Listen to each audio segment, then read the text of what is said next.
Assalamualaikum warahmatullahi wabarakatuh. Salam sejahtera bagi kita semua. Kali ini kami akan mempersembahkan hasil diskusi kami, ruang kolaborasi topik 1 mata kuliah pemahaman peserta didik dan pembelajarannya. Perkenalkan, kami dari kelompok 3 yang beranggotakan 6 orang.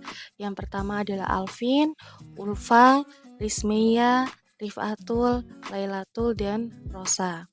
Pada kesempatan kali ini, kami diminta untuk memberikan tanggapan terkait kasus atau masalah yang ada di ruang kelas.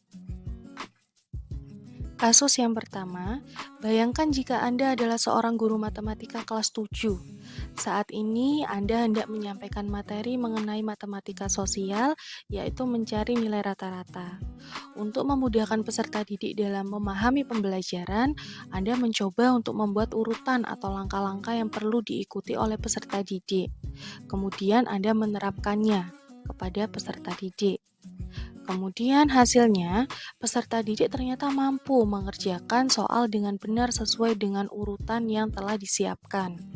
Beberapa saat kemudian dilakukan percobaan kedua dan meminta peserta didik untuk mengulangi soal yang sama tanpa melihat urutan pengerjaan soal, dan peserta didik mampu mengerjakan soal dengan benar.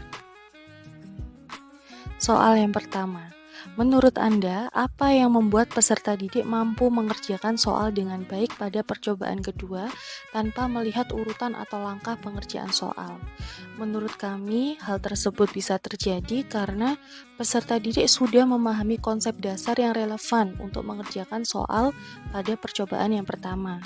Selanjutnya, peserta didik sudah mengetahui kesalahan pada percobaan yang pertama, kemudian bisa melakukan evaluasi pada percobaan yang kedua. Yang ketiga, peserta didik melakukan langkah pengerjaan secara berulang dan meminimalisir kesalahan. Menurut kami, teori yang diterapkan pada kegiatan belajar di atas itu sesuai dengan teori belajar konstruktivisme oleh Vygotsky, yang menjelaskan bahwa membangun pemahaman secara bertahap dan memberikan umpan balik yang konstruktif. Selanjutnya, untuk kasus yang kedua, Rina adalah seorang guru kelas 1 SD. Sebagian peserta didiknya belum bisa berhitung dengan lancar. Rina sedang memikirkan cara apa yang sesuai untuk membantu setiap peserta didik menyelesaikan tantangan belajarnya. Menurut kami, yang dapat dilakukan oleh Rina, yang pertama adalah menggunakan alat bantu yang visual dan konkret, seperti kartu angka, berhitung dengan jari, permainan, atau dengan nyanyian angka. Selanjutnya, Rina bisa mengaitkan materi yang diajarkan dengan cerita dan konteks yang relevan dengan kehidupan sehari-hari. Selanjutnya, Rina juga bisa melibatkan orang tua dengan memberikan tugas tambahan di rumah. Berdasarkan solusi yang kami tawarkan, hal tersebut dapat dielaborasi dengan teori yang ada, yakni teori gaya belajar dan teori perkembangan kognitif. Untuk teori gaya belajar, Rina dapat mengkolaborasikan antara teori behavioristik dengan teori sosial kognitif. Untuk teori behavioristik, itu sesuai dengan karakteristik peserta didik yang masih membutuhkan stimulus dari pihak luar. Sedangkan untuk teori sosial kognitif, itu lebih menekankan pada pentingnya proses mengamati, mencontoh, dan meniru perilaku yang ada.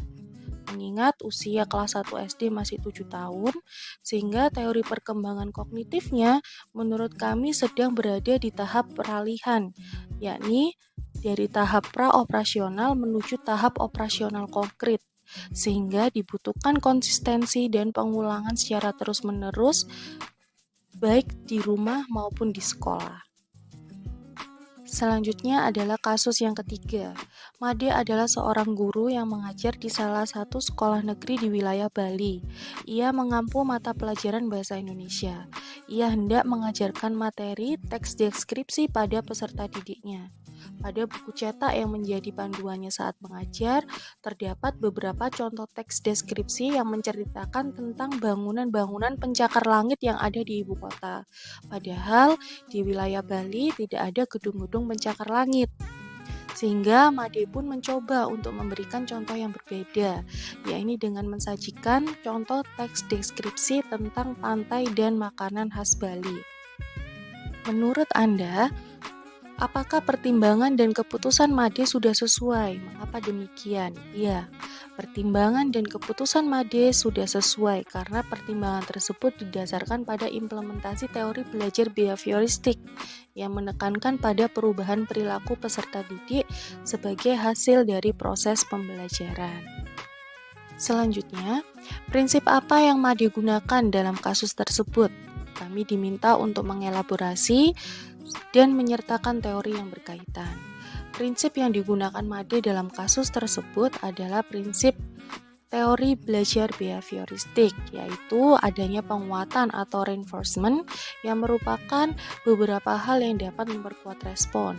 Dalam penguatan atau reinforcement itu sendiri terdiri dari dua, yaitu positive reinforcement dan negative reinforcement.